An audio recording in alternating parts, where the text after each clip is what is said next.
Hey guys.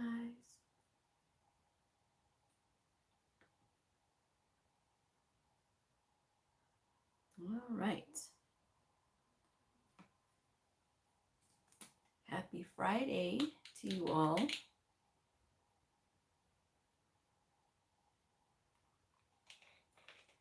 All right. I got a package today. So we're going to do an opening. But I'm also going to talk about networking for brand new medical coders. How do you network when you are brand new and you don't know anybody, and perhaps you're still a student, or maybe you are, in the words of one of the viewers who actually wrote the comment in, you're in a group that's a little quiet, maybe. I'll give you her words in just a minute. um, Hi, Coral. Hi, Liz. Hi, Raspberry. I love that. Hi, Iron Man. Josh. Hi, Josh. And hi, Medina. Thank you all for joining me on this Friday night. It is 7:30 here in Texas. And hi, Fit Mom. All right, so yes, we're talking about networking and how do you network when you're brand new. So when you're brand new, if you're brand new to my channel, welcome. I am Bleu. I'm a medical coder. I almost forgot to do my own intro. How do you network when you're brand new? Well, you can start off by getting into social media. Social media is a really big place for all of us to network. And Instagram and, oh, I want to sneeze. Instagram and LinkedIn are two very important places to start your networking process. So you really want to get on those. I know there's some people that do not want to get on social media. They're like, Blue, I'm so against social media. I get it.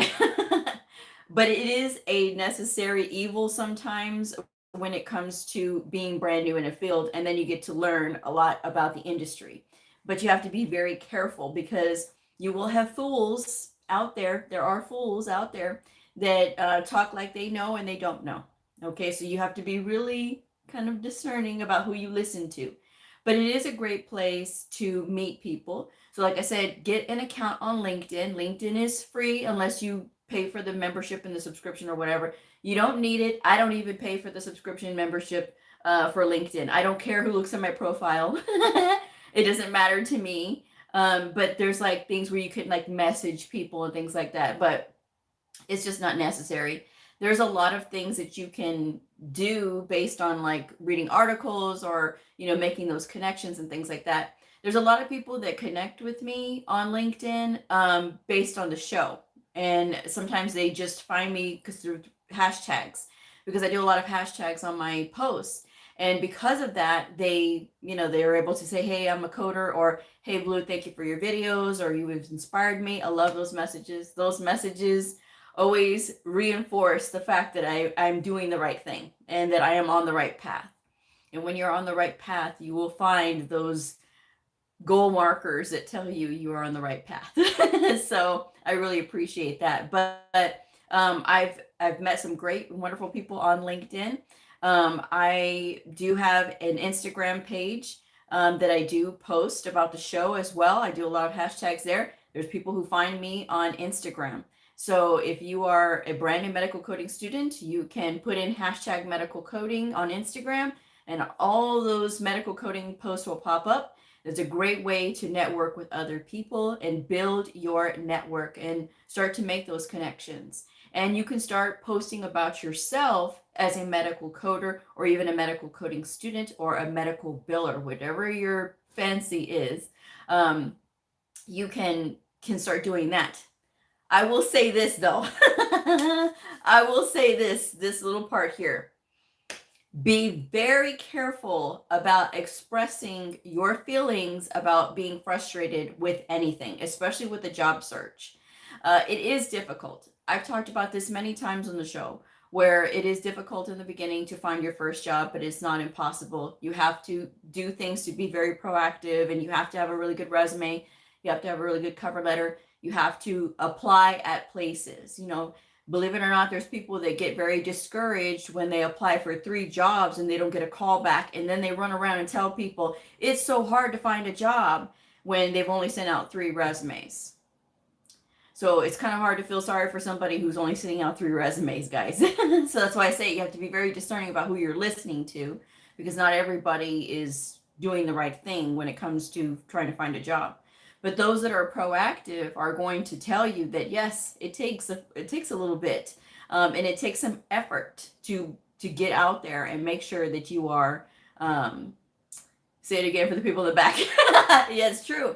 It does take effort to find a job, and for those that are not finding a job and they want to yell and cry and scream about it, those are the ones that are making fools out of themselves on Instagram and LinkedIn and things like that and complaining.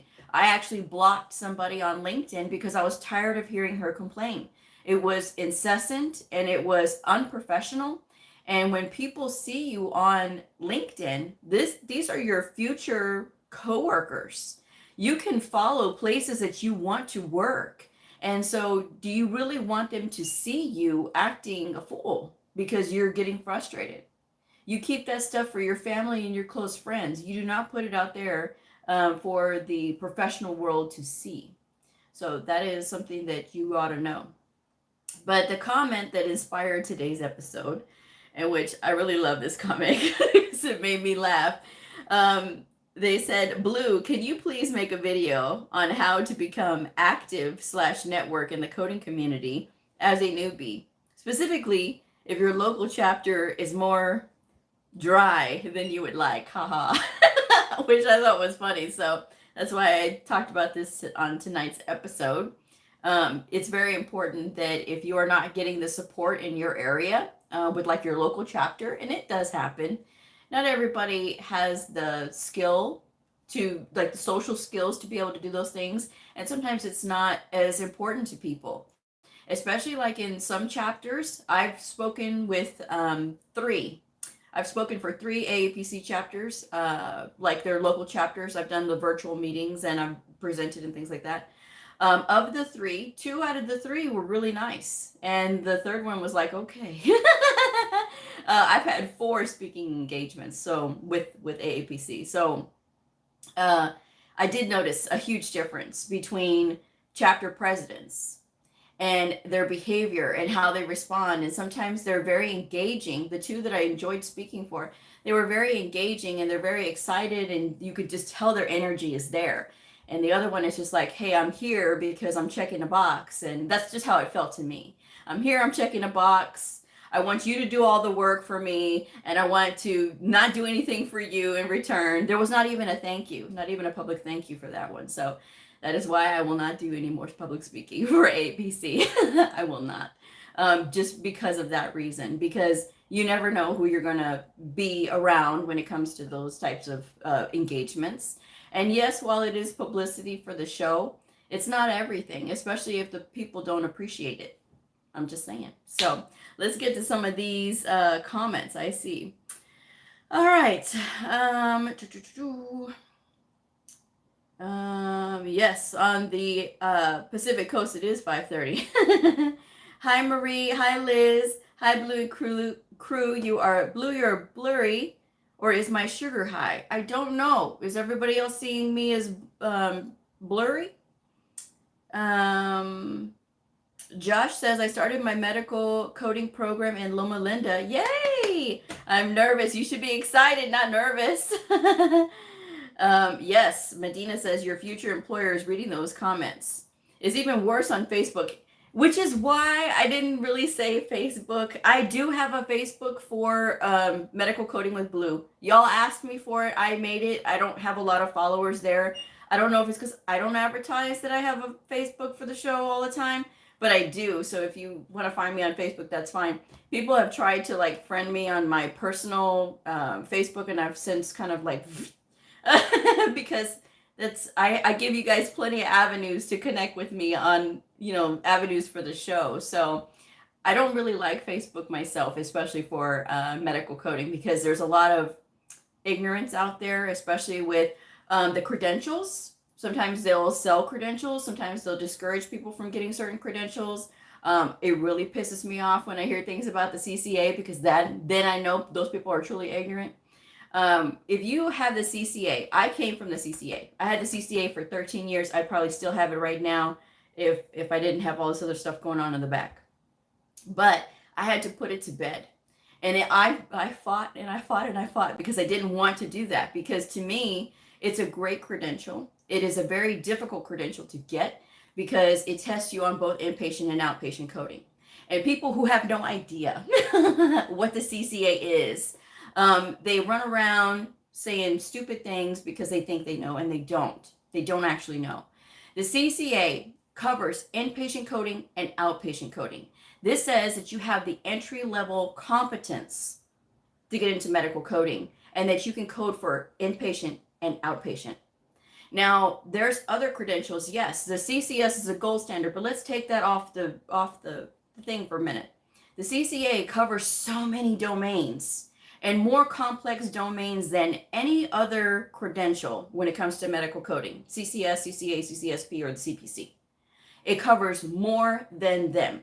Now, yes, AAPC, they have all the different subjects, but if you roll that into one, because it's testing you on CPT coding, basically, I'm not going to break it down into those different things. If you look at the CCA and what it tests you on, it has 6 different domains, and it's very tough. It's a very rigorous exam. So for people who ignorantly say, oh, the CCA, blah, blah, blah, I had the CCA for 13 years. I trained doctors, I trained nurses, I trained other medical staff on how to code. And they're better if they're at documenting, or they're better at doing things because I've helped them along the way. And I did that with the CCA. And not only that, I got to do so many other things with the CCA. I've audited, I've done trainings, I've done you name it when I had the CCA. So for people to say, oh, they can't do anything, really? Because I can guarantee you, then when I had the CCIA, I ran circles around nurses. I ran circles around other CPCs, other CCSPs, and other CCSs when I had it. So it really all depends on the coder, because anybody with any credential can struggle if they're not studying, okay? I want y'all to understand this, because if you think having a certain credential makes you better than somebody else, it does not. It is your knowledge, it is your skill that is going to come into play. And that's going to be the most important thing. Not the fact that, oh, well, I have this credential and that credential. It doesn't matter. What do you know? Because as far as I know, you could be really good at taking tests in order to have that string of credentials after your name, or to have the CCS, or have the CCSP, or the CPC. You know, so don't look down on a credential just because somebody said something. I got a comment today and I actually deleted it because it really irritated me, because how dare you? Number one, how dare you? How dare you say anything about something that you have no idea about? And even though it's other people that are telling this person all these horrible things, it doesn't mean that you have to go and spew that garbage where everybody else can see it. Because I know people pay attention to these comments. So that's why I watch these comments like a hawk. And the one thing you're not going to do is spread incorrect information about a credential that I love on my own channel. I'm just saying. So, all right. What else do we got here? When AAPC announced the CEU changes, people were out of control. I heard about that. Yes, they were. Is Loma Linda University Medical Coding a good program? I've never been there, but I have heard positive things about it. So I don't know. I mean, take it for what it is, you know. Gwen says 57 years old and changing to studying coding. Your videos are helpful. Thank you so much. Gwen says 59, not 57. A moment of sun-timers. It's okay. It's all right. It's all right. Oh, Tala. Okay, so I addressed your comment, but I'll keep talking about it. Liz says, what do you suggest for introverts or people who are shy? I went to a local meeting and tried to talk to people there, and had a panic attack. Oh no. Okay, we'll talk about that. We'll talk about that. Medina says, having the credential says you can pass the exam. You don't learn how to code until you code. Hi, Jerry. Jerry's here, everybody. Hi, Jerry. Well, so I'm so glad you're here, Jerry. I haven't seen Jerry at a live in a long time, so I have to give her a special shout out. But yes, so what do you do when you are a nervous person? When you are like, you get really nervous around new people? Okay, I will share my story about being nervous and being like, where I was on the verge of a panic attack. So the first time I did a class for my providers at my new hospital, right? So the hospital, my forever home that I'm at now, when they first opened up the new hospital, they let us move in because they wanted us to be embedded in the clinics. And while I had done classes before, I'd never had an issue, but was never like this up close and personal with them. And so like I'm literally like I can just reach out and touch them. And before when I've given classes, it was like up on a stage, or there was like a lot of room where it wasn't so close and I could just like, okay, fixate on something else and then speak. And that's usually how I deliver my message, right? So this time it was just like, okay, I can reach out and touch them. They're so close to me. And I'm just like, and I'm starting to feel like those panic feelings. And I was supposed to present first because I had a partner at the time. And she has been around these guys for years. So she knew some of them already. Some of the surgeons were new because they had just gotten there. And so she was just like, oh, they're like my kids, because she's older, and she was just like, okay, they're old enough to be my kids, I know how to command a room. Well, here I am their age. The surgeons were all the same age, and at the time I probably was in my mid 30s about the time, early mid 30s. And so I'm just like, I'm starting to breathe fast, and I'm like, my heart's starting to race, and I'm like, oh my God, what is wrong with me? And I'm like, I see these people in the hallway, and I start to feel flush, and I'm like, oh my God. And I'm like, there's something wrong. There's something wrong. Like, I'm getting nervous. And I'm like, why am I getting nervous? I've talked about this, we're ready, to do this. And all of a sudden I pull my partner aside. I'm like, I can do this. She goes, Blue, what's wrong? I'm like, I'm really nervous. And she goes, I've never seen you like this. And I'm like, I've never been this way. I'm like, I can't. And she goes, okay, relax. She goes, just breathe in. She's just take a minute, because she goes, what's happening is you're starting to get nervous and you're breathing faster. When you breathe faster, it's making your heart beat quicker. She goes, so just take it down. She said, just take a deep breath. And I go, okay. So I just kind of like, okay, let it out. And she's like, I'm going to go first. And then I'm going to nod to you. If you're ready, then you can go ahead and go. And so I said, okay. And then she goes, you can be okay? I said, yeah. I said, okay, I can do this. And so she's talking and she's just being her normal jovial self. And she was really good about like that calm voice. She knew how to do that.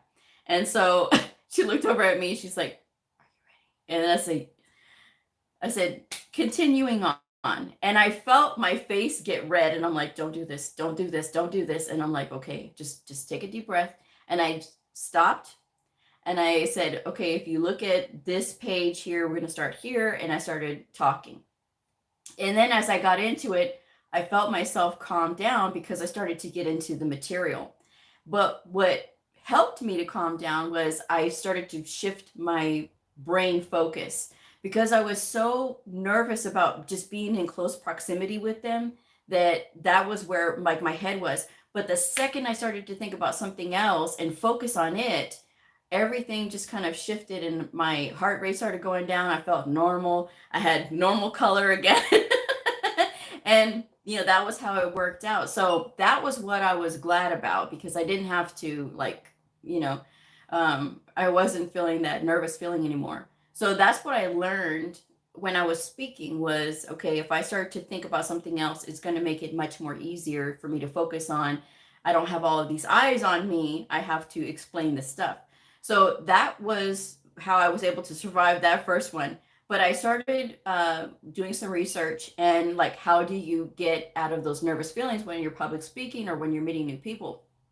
One of the things was to get a small item, whether it is a pen or a paper clip or something that you can have in your hand as you move your hand, and that you can kind of play with, but you don't want to be like all trying to play with it, but like have it in your hand so it can kind of draw out that excess energy.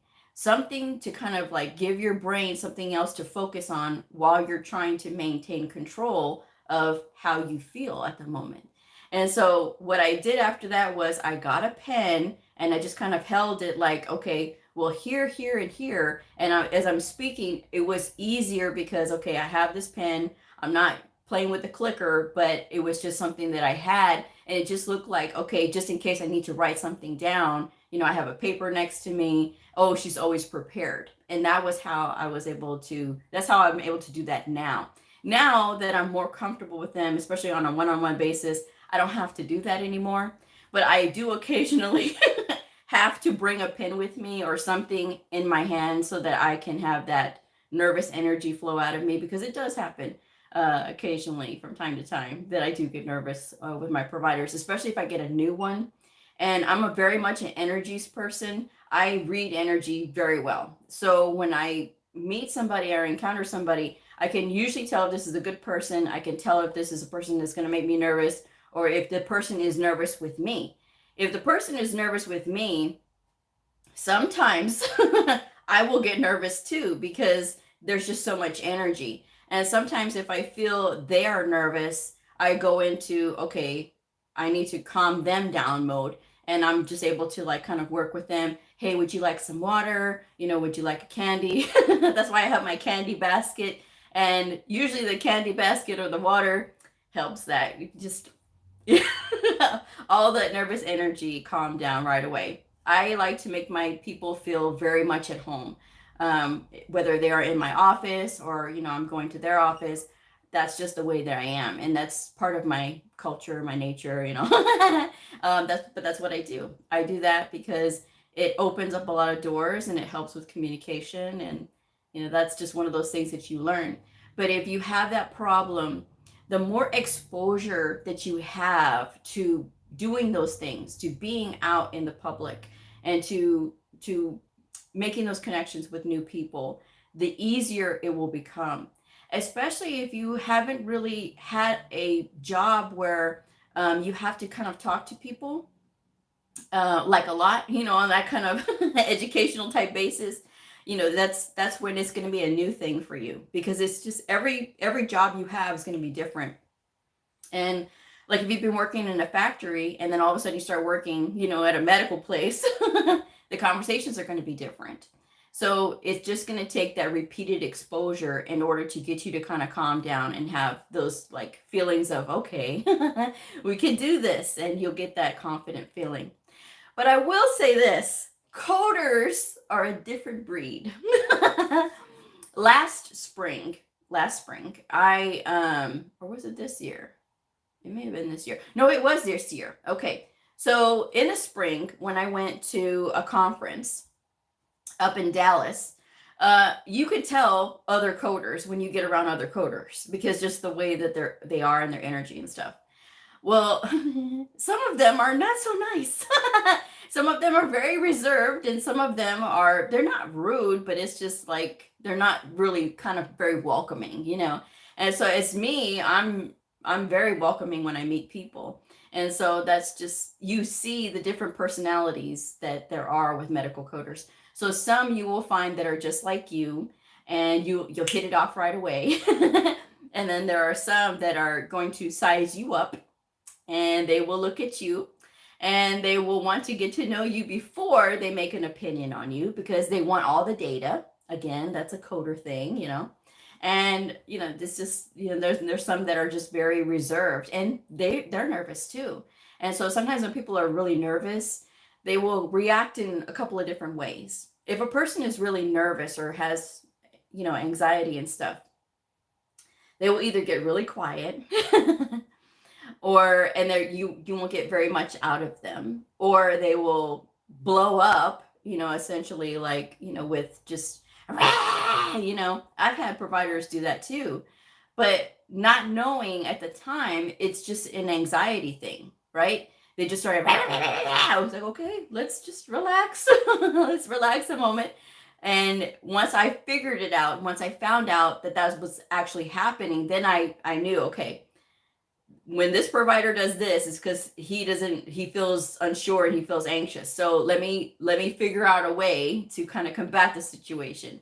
And so from there, then I was able to work with that and have that information. And again, it's something that you learn with time, but you have to start looking at like TED Talk videos and things about, like, interacting with other people, because it is nerve-wracking, and it is new. It's a new thing. But the thing that you can't do is run away from it. You have to feel that fear. You have to feel the fear and do it anyway, right? There's that book, right? I forget the name of that book, but forget the fear and do it anyway, or feel the fear and do it anyway. That's what you have to do, because the more repeated exposure you have to that fear, the less scary it will become. And the easier it will be for you to be like, okay, this is something that I can handle.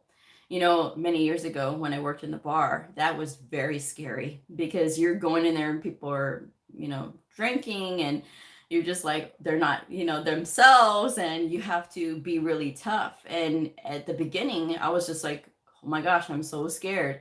I'm so scared. I'm going through all these things and have to deal with these crazy people. And after a while, you get used to it. But I had to keep having that exposure to those people. And now I really can be in any situation and be okay. And that was something that working in the bar taught me, which was, you can work around all kinds of personalities. And now, yes, it's true. I can pretty much work around any personality that's out there. Mean people, nice people, polite people, quiet people, but it really all depends on how much you are willing to get in there and do the work and say hello and hold your head up high and be willing to, even talk with people that you don't particularly like. There's some people that I don't like. And I talk to them on a regular basis. And I talk to them like, okay, we're colleagues. That's fine for me. Would I want to talk to them on a regular basis? No. But because it's business, I'm able to do that. So, but it's a training thing. You have to learn to work with everybody. And you have to learn that, when people don't like you, or when people resist you and things like that, is because you have something that they don't have, and they don't know how to develop it. And that's part of the problem. If people don't know how to develop themselves, and they see you have all these qualities and these really nice, great qualities, and they don't have them, then it makes them dislike you. But that's their problem. That's not your problem. And so, that's where all of that comes from. But yeah, you just have to keep going for it. That's all I got to say on that one, is you have to keep it, exposing yourself to those types of situations. But hold on to something, get a paper clip or get a pen and hold it. And then that can be like your little safety thing. Okay, like, I'm not going to sit here and fidget with it, but it's something that I can hold, and I can shake somebody's hand, or I can say hello, or do a fist bump, or whatever they do now. And, introduce yourself and say hello, good morning. And that way you can start to make those connections, because people will sense that you are nervous. And sometimes you'll have that kind, gentle soul who will come along and say, hey, let's be friends. And, that's what happens, All right, so let's see. What do we got here? All right. All right. Jerry starts laughing. Fanny says, I'm starting my journey into coding. Yay. I start with medical terminology, self-study. Any suggestions? Go through my videos. I got plenty. Iron Man says, or Josh says, I'm nervous if I'm not smart enough for medical coding. I actually have a video on that, Josh, where you don't feel smart enough for medical coding. Watch this. So yes, I do have that video. Um, Raspberry says, my chapter local meeting had a networking event, and they gave us questions to ask one another for introverts, and we networked for almost an hour, and the time went by so fast. It helped with a lot of the games that we played. See, that's really good. And see, I like that. I like when there's leaders, and see, the person who set that up knew that that's probably an issue. So that's a really good sign of a good leader when they understand that. And it's not just like, hey, I'm going to throw everybody into a room and y'all talk to each other. They know that it's hard. It's hard, especially when you're getting into a brand new industry. And let's make it a game. Let's make it more comfortable for the people. So I say you got a good chapter there. Marie says, I am doing the same thing at Fanny. I have gone through the book now and making flashcards, watching medical term videos too. It helps. At Marie, thank you. I'm so nervous. I've been doing it all online. Having gotten a book, not sure yet which one. Marie says, I purchased a used book from Amazon. It's an older book, but I like it. That's great. Liz says, good advice. Thank you. Tala says, I hope I give you good vibes. You do. You made me laugh with the chapter was dry. Medina says, sounds like me on a flight with turbulence. I watch the flight attendants, and if they look nervous, I get scared. LOL. Gwen says, from trucker to medical coder. Hey. Let's see. Medina, I have found that they are super competitive. Who's super competitive? Oh, other medical coders. Oh, yes. I've noticed that with some. Fanny says, I'm looking on Amazon. Thanks, Marie. I don't have my book yet, but I found my school. Aww. Patel says, most of the coder jobs ask for 6 to 1 month experience. So how can we gain experience if they don't hire fresh coders? Fresh. Freshers and fresh. That just sounds weird to me, right? Does it sound weird to anybody else? Whenever I see that on LinkedIn, we hire freshers, I'm like, that just sounds so weird. Why can't you just say we hire new coders? Why do they have to be fresh coders? I'm just saying. I have videos on that too.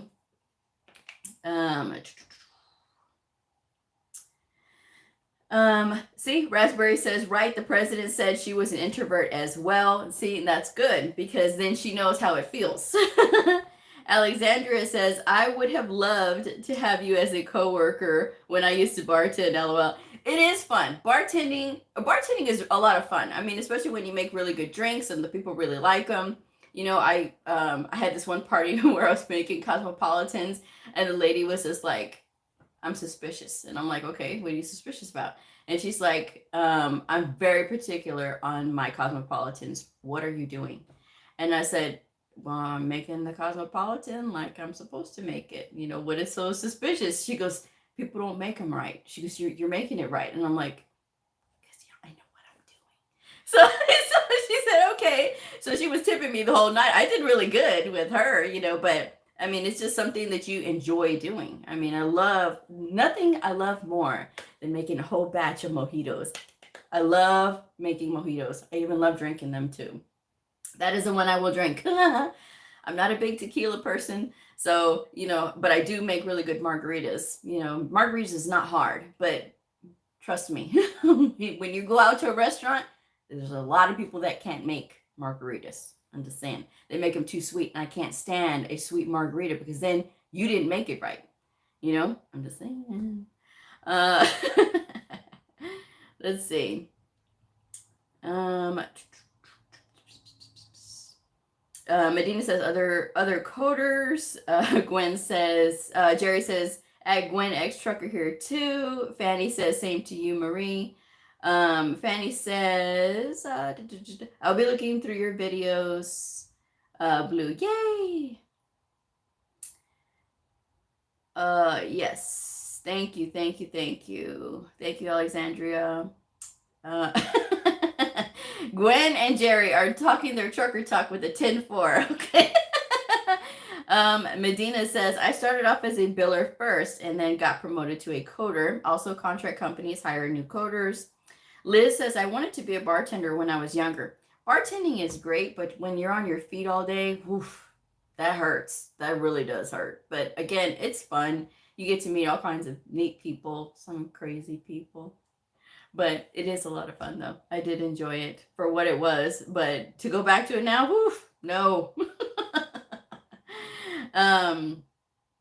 Alexandria, I used to love bartending the way it was before kids.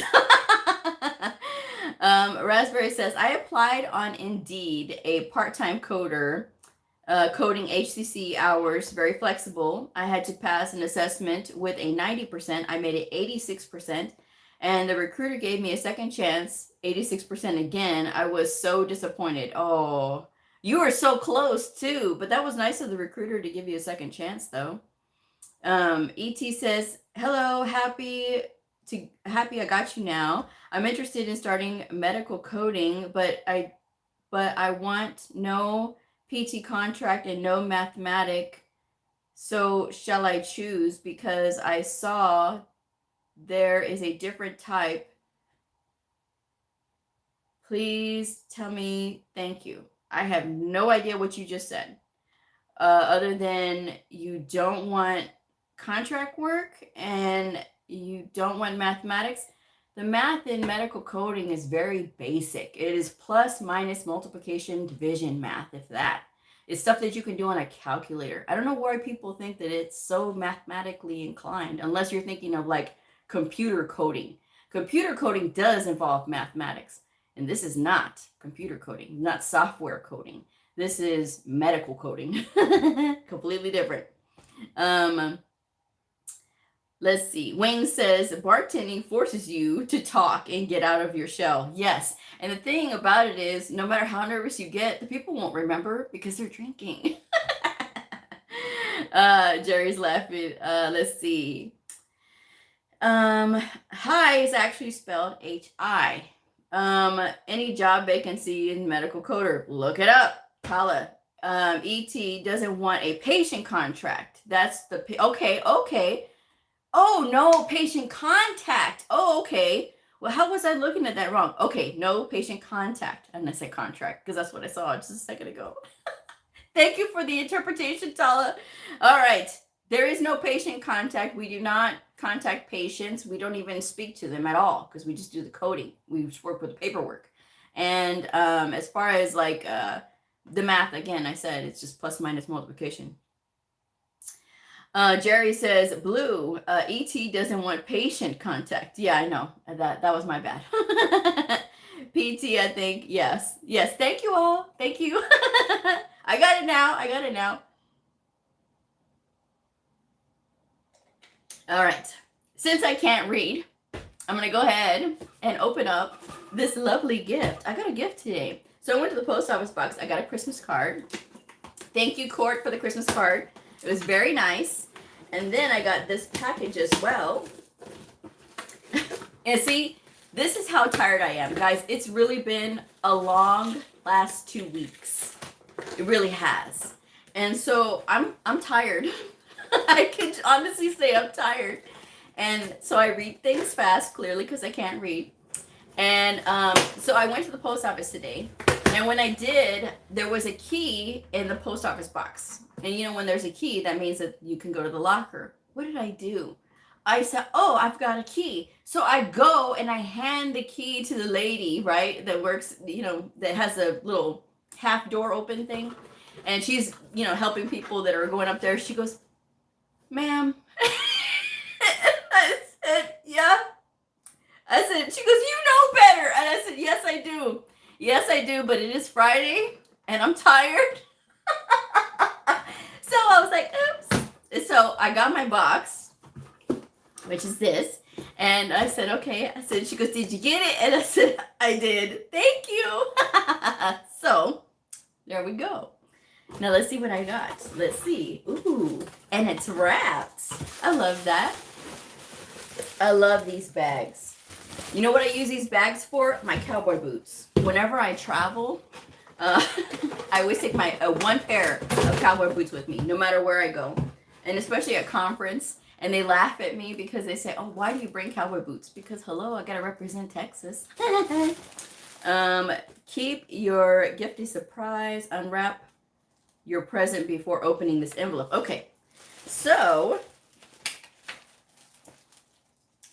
Oh, it's from Dina. She said, thank you so much. Here's a little something for you to enjoy your tea all season long. I couldn't have done it without you. Enjoy your gift, Dina. Aww. Dina passed her CCS exam. I'm so proud of her. So this is from Dina. I love this, and I love the bag. But yeah, I use these bags that I get from Amazon for my cowboy boots to hold them, you know, so that they're not all rolling all over the place, you know. Let's see. Ooh. Oh, yay! Yeah. Just pulling it out. Let's see. Oh, this is a nice cup. And it's blue. Chicago steel. Insulated infusion flask. Oh, okay. So 12 hours hot or 24 hours cold. Stainless steel, vacuum insulated, BPA, and lead free. Yay! That is awesome. Oh, so you can, it has like that infuser thing in it. Oh, that is so cool. Oh, look at that. Oh, thanks, Dina. This is perfect, especially for right now to keep my coffee hot. For real. Because sometimes I hate it. Like when I get coffee at work and it gets cold after like 30 minutes and I'm like, man, I hate that. Because sometimes I get distracted and I need my coffee to stay hot longer. That's going to be perfect. So thank you, Dina. That is really awesome. And I love this bag. It's perfect size for my boots. All right. So I'm going to open this thing here. This must be the... what it is, right? Yeah, this is what it is. Yep. Yay. Okay, yeah, it tells you what it is. So, thank you, Dina. All right. Yes, Medina. Blue, you are good and tired. Yes, I am. Yes, I am. Let's see. All right. Let's see. Tala says, coding, no contact billing through, though might be a different story. Billing, though, might be a different story. LOL. Jerry says, we got you. Blue, we love you for more than your reading ability. I appreciate that. Because clearly it is lacking tonight. Lindsay says, any tips on productivity / speed? I've been at this for a year, always pass quality audits, but slow. Luckily, I'm a paper chart role right now, so no productivity requirement. Bustelo. I drank that when I was in Miami. That was very good. So Lindsay, on your productivity and speed, the fact that you feel like you're slow, because you're passing your quality audits, quality has to be first over everything, right? Quality is always first in the minds of coding, you know?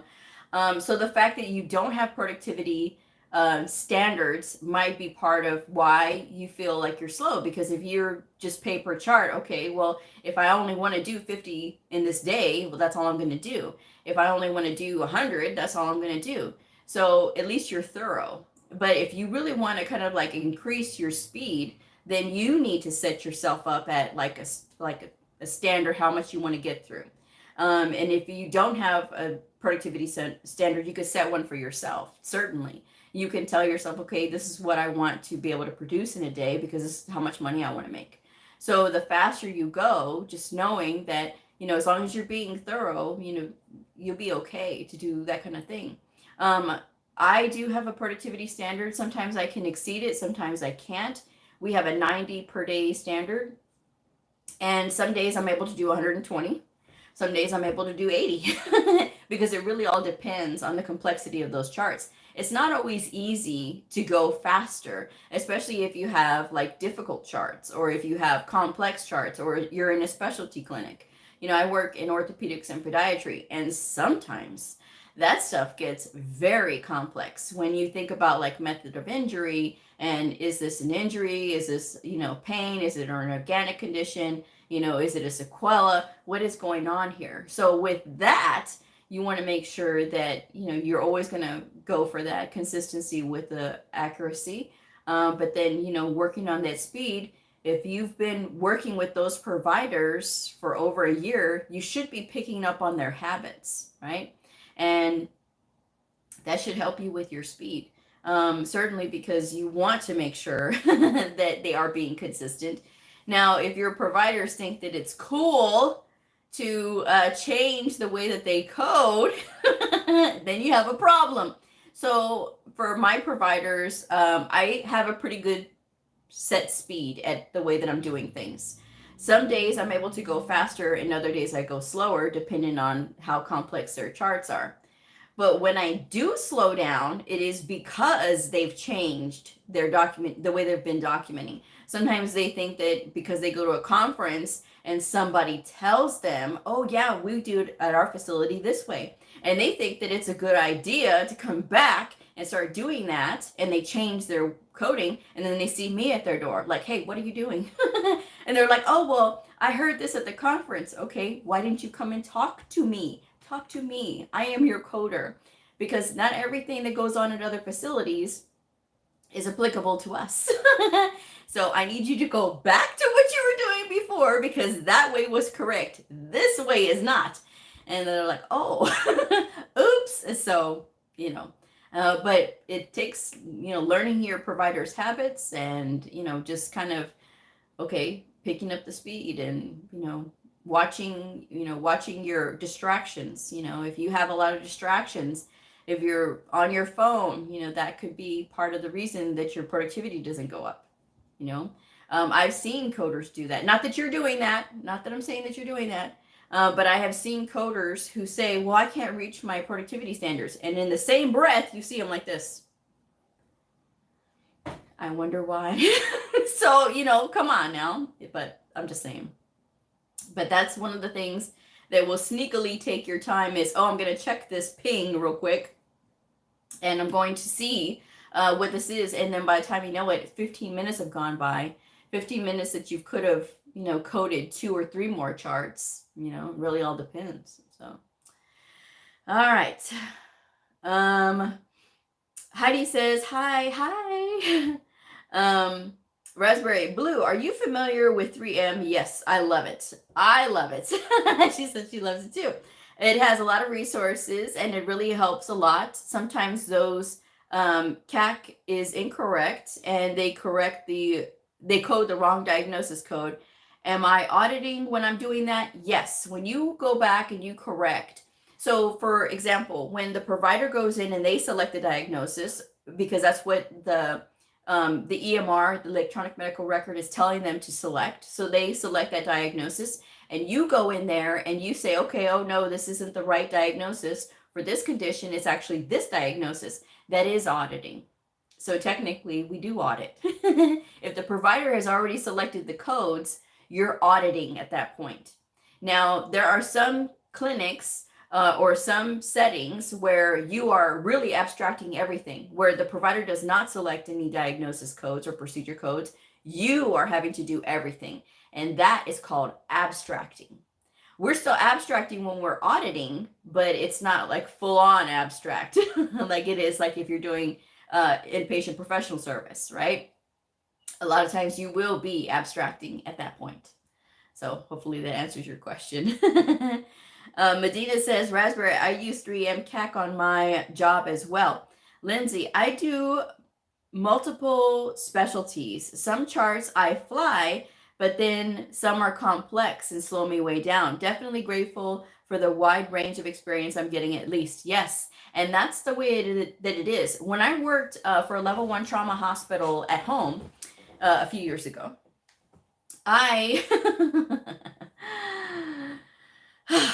A level 1 trauma hospital gives you a lot of experience. However, because of the time that I was working during the day, which was in the evening, all of the morning shift coders took all of the easy stuff and I got all the hard stuff. And so I had all of the multi-trauma accidents, and I got a lot of interesting other accidents. And so because of this, it took me longer to do some of these charts. And so I had to talk to my boss about it. I was like, hey, I thought there was going to be like appendectomies. I'm looking for appendectomies or colonoscopies, and I don't see any.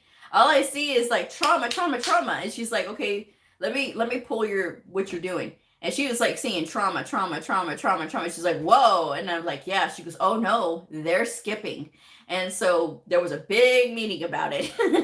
And people learn to skip, and they say, oh, when you're working from a queue, you're not supposed to skip, but coders do it, which is why I will never, ever, if I can absolutely help it, work from a queue situation ever again, because that is the worst situation for a coder to be in, is when you're working from a queue, because people learn to skip. And even though they say, oh yeah, we watch them, oh no, they don't. I'm just saying.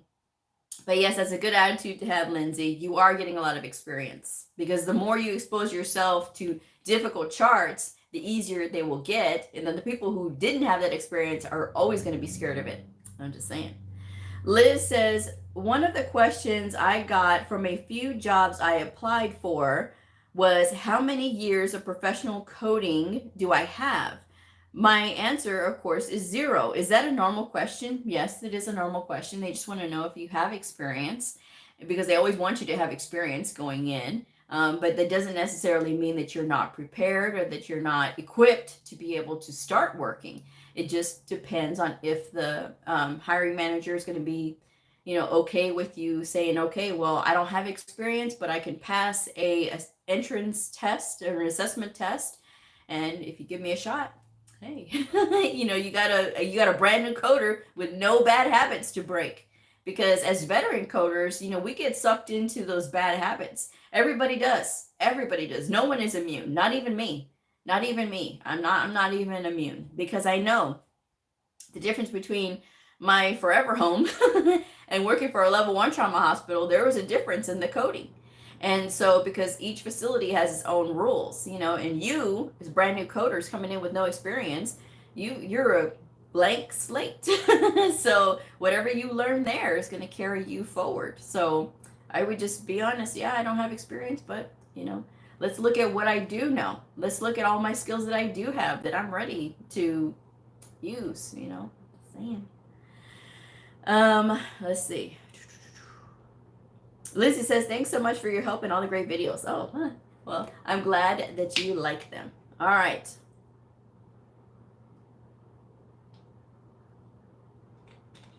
What else was I going to say?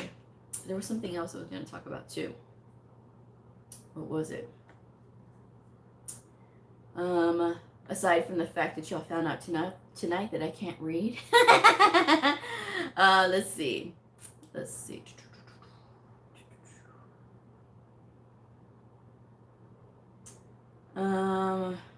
Was this one that I was going to ask her?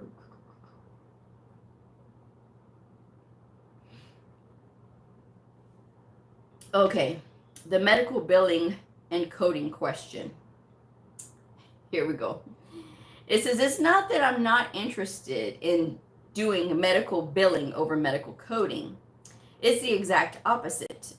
But I hear you when you talk about the kind of jobs a new medical coder might have to accept in the beginning.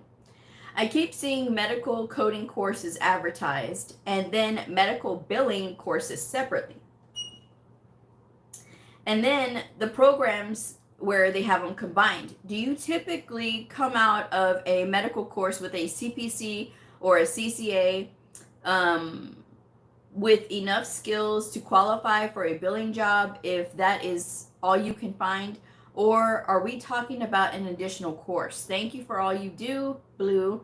And I think I'm following you everywhere. LinkedIn, Instagram. I need to see if you're on Facebook now. Thanks again. And I am on Facebook. If you're interested in following me there, Medical Coding with Bleu on Facebook. So when it comes to the billing question, some people say, well, I see a medical coding course and then I see a separate medical billing course. So in a medical coding program, every single one, there will be a reimbursement course in that program. Because when I went to school, that was what we had. It was a reimbursement course. Medical billing and reimbursement was part of that course. So every single coding program is going to have this. We are all taught this. And we're all tested on billing practices on each one of the four main exams, the CCS, the CCA, CCSP, or the CPC. They all test on something about reimbursement. So don't worry about that when you're in those programs. You don't necessarily need a separate program for medical billing unless it is that you want to have your own business, that you want to learn more about it, or somebody else is paying for it, then that's okay. But if you are wanting to go into your pocket because you think that it's going to make you more money, save your money, because that medical reimbursement, medical billing is already included in those medical coding programs. So this is why I tell you guys, it's unnecessary to get all of these billing credentials because no one asks for them anyway. If people asked for them, then I could understand. And please save your comment where you say, oh, well, no, at my facility. No. I know better. Okay. No. When I'm looking at job listings, it's not asking for the CPB or those other crazy ones that are out there. What is it? CBCS. That's the other one. They're not asking for that. If they were, then I wouldn't mind saying, yes, get that. But no, they're not. They're asking for CCS, CCA, CCSP, or the CPC. That's what they're asking for.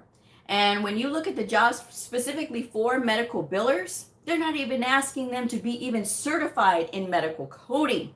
Not even certified to be a medical biller. Because why?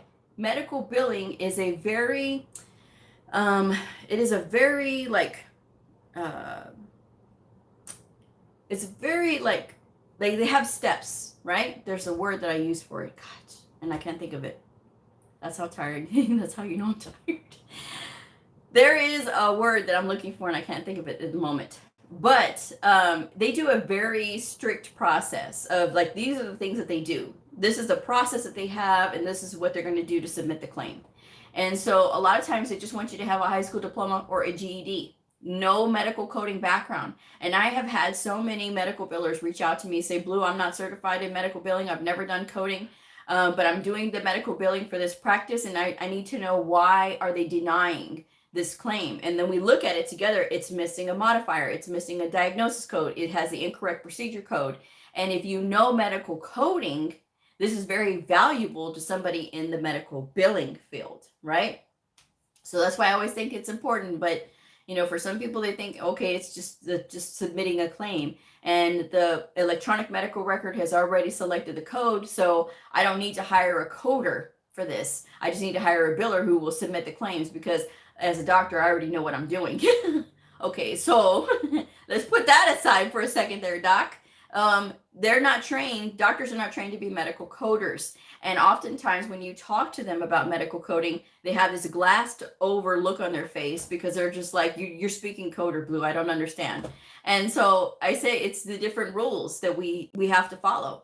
And as one provider told me a long ago, many moons ago, Bleu, you understand the coding.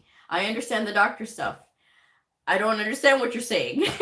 So maybe if so that's how I know now, like, okay, they need me to explain this to them. So that's why I explain it. And when you look at, all the things that doctors do, they don't have time to be worried about all the rules like we do, where, we're sitting here having to think about, like, okay, sequela, is this an initial? Is this a subsequent? Is it a sequela situation? What about this one? Is it history or is it current? Do we code for chronic first? Do we code the chronic at the end? What do we do here? They don't have time to worry about that. So again, if you're doing a medical billing job and you don't have any medical coding background, that's going to hurt you, because if that claim gets denied, a lot of times I've heard, okay, well then they just write it off because they can't get the documentation, or they don't know the code, or they don't know to add a modifier, and the insurance company is not going to help them. So that's why they're just like, okay, whatever. We're just going to leave it like the way that it is, you know? But again, if you're coming in there and you start off your journey in a medical coding as a medical biller and you say, hey, I have a high school diploma or I have a GED and I have my medical coding certification, but I don't have any experience yet, but I want to be a medical biller. I understand the medical coding process. So if you get denials, I'm going to understand why. They might be like, okay, well, let's go ahead and hire this person who is a medical coder to do medical billing. And then you can say, okay, well, if this gets denied, okay, what happened here? Oh, there should have been a 50 modifier, or there should have been a 25 modifier added to this. Oh, okay, well, there's this other code that's missing. Or, hey, I noticed that there's not anything to support this procedure that was done. Let me ask the provider what happened here. Let me send them a query. And then guess what? The revenue for that provider just went up because they have somebody in there who is competent and who understands the coding part. It makes me very nervous to know that there are medical billers out there who don't know. And you don't know what you don't know, folks. Okay. So sometimes they don't know all this stuff about coding and that there's all these things out there and these certifications and these credentials. They're just kind of thrown into this position. And so it's just about doing your research. And again, if you're applying for a medical billing position, this is a very good argument for you, especially if you're coming in from a retail background, right? You say, well, I have experience handling cash and, counting a drawer and doing that kind of thing. And oh yeah, by the way, I just got my medical coding certification. So I'm going to understand the fundamentals of coding. Then you may find your way into getting that job. And then from that medical billing job, now you have experience, you have exposure to those codes. And that goes right onto your resume, and that goes right out there until you apply at all these other places, and then there you go. Okay? But when you're applying for that medical billing position, just keep this in mind. Now, I'm not trying to say that you should lie to the employer. Don't lie to the employer. But if they ask you, are you going to leave us to be a medical coder? Don't say, oh yeah, I'm going to leave, because they're never going to hire you. You, in turn, should say, I want to learn, and I would like to be a part of this billing process for as long as you will allow me. And that's going to open the door for you. Okay. And if you change your mind, you change your mind. Almost every state is an at-will employment state, So if you want to apply someplace else, you're going to apply someplace else. But in the meantime, you can learn a lot being a medical biller. There's a little bit less stress on a brand new medical coder who's starting out in medical billing because the codes are already selected for you. All you're doing is processing it and sending it on to the insurance company. The insurance company is either going to pay you, or they're going to say, nope, we're going to reject this because this is missing or that's missing. And then it's up to you as the medical biller to say, okay, well, oh yes, I have this thing here, and I know about this coding clinic, and I know about this reason why this code is supported actually, and this procedure is supported. So let me go ahead and make my case to this insurance company. Oh yeah, the insurance company says, oh, well, the coder working on the dark side will say, oh yeah, okay, well, here you go. Here's your check. Easy as pie, right? Clear as mud, right? But that's just the way that it is when it comes to medical billing. It's very good to get that experience with medical billing. I've never been a biller before. I do feel like part of my knowledge is missing because I've never done the billing side before. I do understand some things about billing, but I've never been through that whole process, right? And I think if you really want to be well-rounded as a coder, you would know part of the billing process. And then when you go and apply for those coding jobs after you've been with that medical billing job for a while, then you can tell them that you have full understanding of whatever insurance company that you work with, whatever electronic medical record you work with, and whatever specialty that you are working in, right? And then that's going to be like, okay, this person has knowledge of billing and they know about this insurance company. We use this insurance company, so we can go ahead and, add, get this person to get on and, start coding with us. That's just the way that it works sometimes, guys. That's how you got to get in there, Let's see.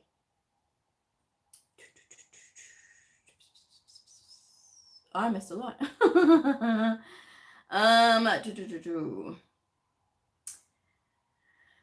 Tala says, can we retouch on the dry chapters? Yes, I'll come back to that. Raspberry, hey Blue, since radiology codes from every section, would that be considered, would it be considered multi-specialty? I'm coding for every type of diagnosis.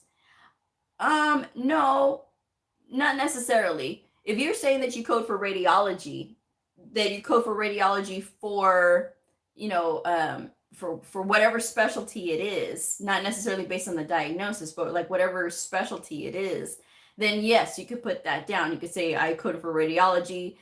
We see patients who are, all these other ones, right? And then yes, you could put that down specifically, but it's not like, hey, I code for ortho, I code for, neuro, I code for all of these, because you don't. You code for radiology. So that's where you kind of have to kind of watch that one. So, but yes, close.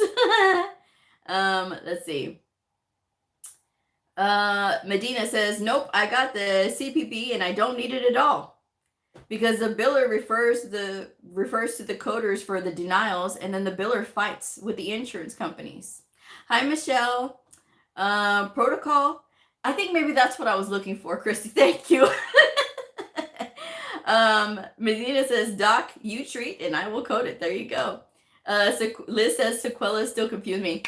I love sequelas. I love sequela. That was my most favorite thing to talk about in the beginning, when we started going over to ICD-10, was the sequelas. And so I love that one. Liz says, Blue, I have an issue with my docs and authorizations. Forever ordering tests with no indications documented. Is there any way that you can talk to them? Or is there like a clinic administrator that can say, hey, you're ordering these things and there's a process. We need to have, indications as to why you're ordering this test. Otherwise, it's not going to be able to be ordered. That's a simple and straightforward part of it. If they have an issue with it, how are they expecting to ever get anything done if they're not giving you the indications? At least give you the indications, because that is a requirement for them to even get these things paid for anyway. I'm just saying. So either the clinic administrator can get in with it, or, the lead coder or somebody's got to get in there and talk to those guys, because it's not, it has to be told to them. They have to know, because sometimes they don't know, and I'm just saying. Christy says, billing is a lot of EOBs, understanding co-insurance premiums and all of the insurances, explanation of benefits, also remittance advice. Yes. All right, Tala, is Tala still here? Hopefully you're still here, Tala. Let me take a drink real quick. All right.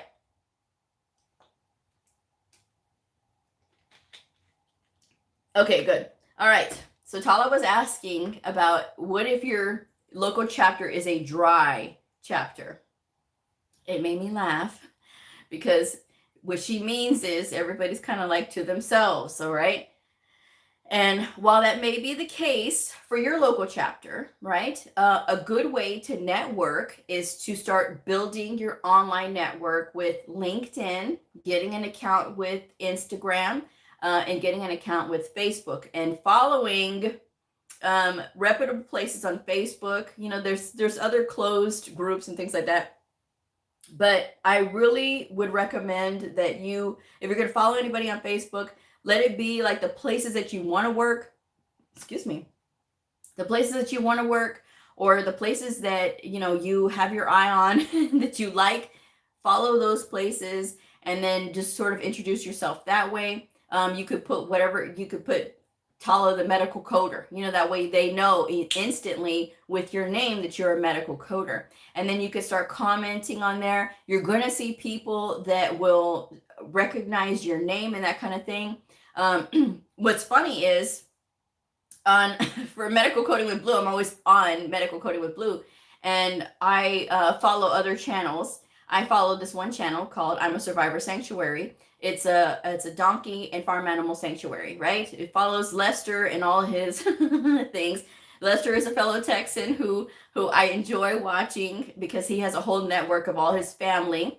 his wife, Jamie, she has her own channel from Suits to Boots. Their nephew, Lester's nephew, has his channel from Shirtless Jake's Homestead. So anytime I am watching any of those videos, I was watching Lester's videos, which is I'm a Survivor Sanctuary, and I was commenting, on something that they were talking about. And of course, my name comes up, Medical Coding with Blue. And then I heard, hey, Blue, I'm a medical coder too. Oh, hey, Blue, I'm a retired medical coder too. Retired medical coder here. And so all of a sudden, all these medical coders came out because of my name, just being right there. So that's something that you can think of if you want to build and get those networkings going, because you never know who you can connect with, right? When you're on the internet like that. Set up an account with LinkedIn if you're not already on LinkedIn. LinkedIn is another great place to network. Now, I will say this. When you are networking on LinkedIn, there's a lot of people who will say, okay, they're going to connect with you and that kind of thing. Thank you for the show. I get people all the time who connect with me for the show. I don't pay for that membership thing with LinkedIn because I don't find it necessary. I mean, again, it's just a platform for people to connect with me from the show. And so people will say, hey, Blue, thanks for the great content, or they say, well, I passed my test or whatever. And so they talk to me on there. So we make connections that way. And then, the more their network grows, the more that other people will see your profile, like, oh, this person knows this person. And so then, you get suggested to other people. And if you're saying, hey, I'm Tala, the medical coder, then they're like, oh, okay, she's a medical coder. I'm a medical coder too, or I want to study that. And so that's how your network starts to grow. Instagram is another great place to grow. In the beginning, a lot of my viewers actually came from Instagram because I got an account on Instagram for the show, and that was at the behest of one of my viewers. I think it was Jennifer that wanted it. I can't remember anymore. But she was like, hey, do you have an Instagram for the show? And I'm like, no. And I'm like, okay, I'll go ahead and make an Instagram for the show. So I made an Instagram for the show, and that's how I was able to build that network. And building that network, I got invitations from, local AAPC chapters, not in my state, not local here. And I did 4 speaking engagements, and I was saying that, I enjoyed the 2 chapters. There was one chapter that wasn't very grateful and didn't even recognize me for speaking for their chapter. And I did two talks for them. And, not once did they thank me or say anything. And yes, I know it's exposure for the show, but at the same time, if anybody wants to find out anything about me or medical coding, you can always just look up the channel, you know what I'm saying? So because of that, I won't do speaking engagements anymore for AAPC chapters. But it is a good way to network. And, people like, oh, okay, they know me from the show. And a lot of people knew me from the show anyway, with the AAPC chapter. So that was how I was able to network. But I did say that if you are going to, introduce yourself on there, I've seen one on Instagram, not Instagram, but LinkedIn. I really like her. She's a brand new medical coder. I know because she has a CPCA, and then she's always putting out anatomy tips or pathophysiology tips or pharma tips. And I'm like, hey, I like that. And she's really engaging. And that's how she's building her network with other people. And she's talking about like the codes and things like that. And I'm like, hey, she doesn't have her own channel or anything, but she's just a student and she's just sharing her knowledge. And I'm like, that's a great way to build a network because it's specific to the industry. Okay. And then, but don't be like the lady that I had to block. I had to block a lady on LinkedIn because she was constantly complaining. And I couldn't take it anymore. I mean, because she was just being so negative, and she was a brand new medical coder, and she was just being really down on herself, and people were trying to like cheer her up and, root her on. And she was just negative. And I'm like, no, I'm not dealing with this anymore. I blocked her because again, all of her negativity would be so easily remedied had she just listened to advice when people were giving it to her. But she refused to listen to advice that was given to her. She wanted to complain. And I'm like, no, this is not gonna, I'm not gonna sit here and watch this. So I blocked her. So my recommendation is when you're out there and you're on LinkedIn, you need to be very careful about what you're sharing. Don't share about your personal self and oh, I'm sad and depressed because I can't find a job. Honey, it is hard to find a job. Yes, it is. It's not impossible, but it is a work. It is work to find work. But there's a lot of times where people want to be very, I want this. This is what I want, and nobody's going to tell me no. And then when people keep telling them no because either you don't have the experience or you don't have the knowledge or you can't pass an assessment test, and then they get real mad and they want to say, oh, oh, it's just all, it's just a waste of money and I'm just going to give up. And I'm okay, well then go ahead and give up, because then nobody can help you then. But if you're not going to sit here and look at yourself about like what resume are you putting out there, where are you applying, and are you applying for places that you have to physically go instead of insisting on being at home. There's some people that want to insist on being at home as their first job as a medical coder. It is very difficult because you need to have that camaraderie, that one-on-one with other coders so that you can learn from them. You can get that experience. You can get that mentorship. Now, if you're going to work at home, but you have to go to a place first for a few months for training, and then you get sent home, that's fantastic. Because then that means you're not going to be lost when you get this computer that arrives at your house, and now you don't know how to use the electronic medical record. You know how to code because you passed the test, but it doesn't necessarily mean that you know how to navigate in that medical record either. So that's another thing that you have to learn when you're out in the real world. Something that you need to learn when you're in person. We went to a new electronic medical record this year at my facility. I hate this new electronic medical record because it is not intuitive and it's very annoying, and I hate it. And I still hate it. But whatever. But I could not learn this from a book. They try to give us a book to learn it. And I'm like, what is this? I don't understand this. I need to be physically hands on it in the system so that I can learn this, because this is not going to make sense to me. And they were like, well, Blue, everybody else, I don't care what everybody else is doing. This is how I learn. I learn hands on. And sure enough, when I got hands on, then I picked it up. But again, when you're brand new and you think you have it all figured out and you don't, it's a rude awakening. And I just wish people would listen to me when I tell them, please work in a place first, so that way you can get that experience and get that mentorship, and it'd be a lot easier for you and you could figure it out a lot faster than if you're just at home. Now, yes, at the beginning of the pandemic, we did have people who were brand new who had to start working at home because that was what was happening at that time. And the employers knew it. But those people who successfully work at home, who are still working at home, because they are very studious. I know, because there's a couple of them that still keep up with me. And they say, oh, it was hard. It was hard not being around somebody, but they got the hang of it. But it took them a little bit longer. But they did happen to have really good mentors to help them along the way. But it doesn't always happen. So that's just what I'm just going to say right there. So Tala says, I'm on LinkedIn. I just never knew what to post. Only share others' posts. Chrissy says, you're still watching those donkeys. I am. I love Imogene and Donkey Dan from I'm a Survivor Sanctuary. They're so cute. But my most favorite farm animal from Lester's farm is probably Moo. Now, Moo is a 7 foot, he's like over 6 foot. He's like almost 7 foot cow. He's a steer, right? But he was at I never know if it's FAA or FHA. FHA? FFA? FFA. Future Farmers of America? I don't know. I'm a Texan and I don't know.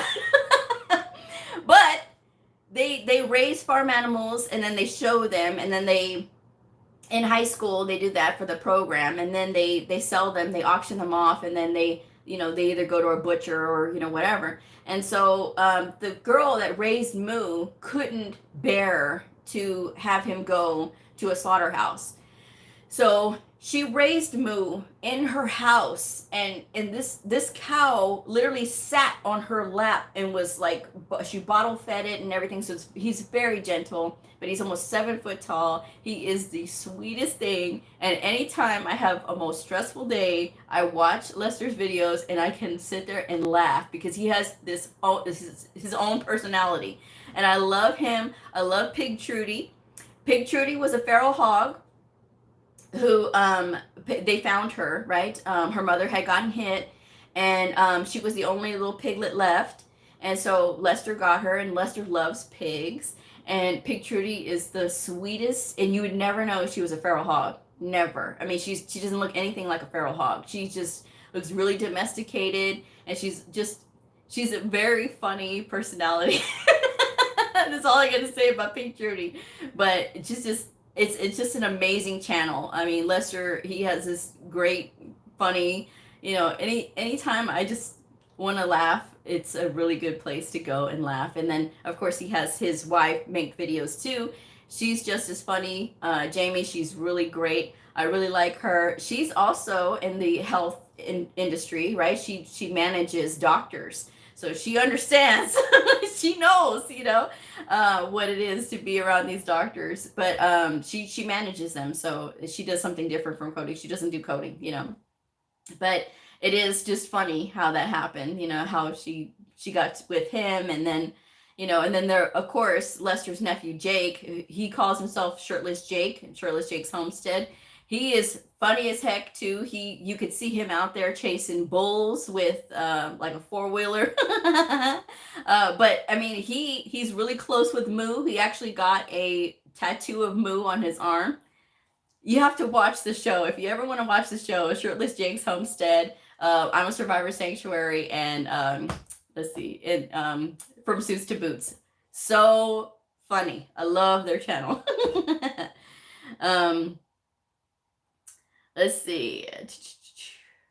Medina says, I met some great people on LinkedIn. Lucy. Thank you so much.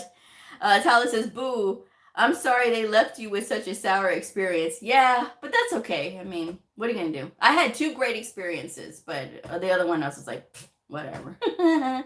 Medina says, I just got my certification and I want to work from home. I want to work from home, and it's harder than being in the office. It is. It is. Thank you, Shannon. FFA. Yes, FAA. I can't read. I can't say the name of abbreviations. Okay, I know. I'm going to have to wrap this up pretty quick. Ashley says, yes, it takes a lot of studying. Alexandria, I don't waste my time on negative people or people who love drama. Yes. I like to be hands-on learning, especially for computers. Yes. Christy, sounds like a lovely show. Something I would like to. I mean, the show will crack you up. I mean, there's times when I bring my phone into work and I tell my friend Linda, I'm like, look, Linda, watch this. She goes, you and that show and that cow and that pig. Yes, good and tired. Exactly. So with that said, it has been an hour and a half. And or an hour and 24 minutes. I will usually get emails after the show. Bleu, your videos are getting too long. Well, guys, I mean, we're having a good time, right? If you don't want to be here, you don't want to watch, that's fine. Go ahead, But I will say this. There's another channel that I watch. Think Like a Horse. Another Texan, right? His name is Rick. He used to be a cop, and he used to train dogs in the military. His shows, his lives, he does lives, and they last for 3 or 4 hours. I know, because I see them, and I'll watch them, but I'll listen to them, and I'll be working, and I'll be cracking up, because he's funny, too. He's another funny one. But I will say this, for the people who say, you're mean, Blue. Okay, you should hear Rick. I am nothing compared to Rick. Now, Rick will tell you. Rick will tell you. But,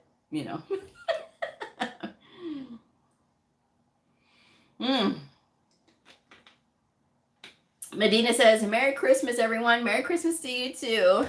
Frank, is Encoder Pro app a great way to learn coding? Nope. Your book is a great way to learn coding. Now, this is a 2022. I haven't got my 2023 yet. But your books are for learning. The encoder you stay away from when you're learning medical coding, because that is for when you get out into the real world. You will not be able to use the encoder when you are taking a test. You need to be familiar as you can with your medical coding manuals. Get to know them. Do not flag them with the tabs. Do not write, do not highlight in them, because they are not meant for that. Those are reference books. And if you learn to use them, it's going to be a lot easier if you're working with a clean book. If you're working with a cluttered book, you got to write all these things. You got to do all this stupid circling. You're wasting your time. And it's so irritating when I hear from people who say, do I need to circle? No, you don't need to circle. You don't need to highlight. If you have to circle the parent code and the little children code underneath, get out of here. Really? You have to do that because you can't look at the book itself? Well, if you're not looking, then you're not using the manual right. I'm just saying. Think like a horse. His channel is Think Like a Horse. Alexandria says, I like my Friday night with Blue. Yay! Let's see. I'm trying to buy a self-paced CPC course on the APC, and when I choose Enroll Now, the self-paced instruction says that it starts on November 1st. Why? I'm supposed to get 6 months. I don't know. Call APC. Tala, Blue, it's past my bedtime. And thank you for all your good information. Okay, good night. Call AAPC. Mulholly. I can't. I'm tired. I'm sorry. All right, guys. I'm going to go ahead and wrap this one up because I'm getting tongue-tied now. And y'all are dropping like flies and leaving me. So I'm going to go ahead and wrap this one up. But thank you guys so much. Have a great weekend. And I will see y'all again on Monday. If this video helped you, please like, subscribe, and share. And I will see y'all next time. Bye.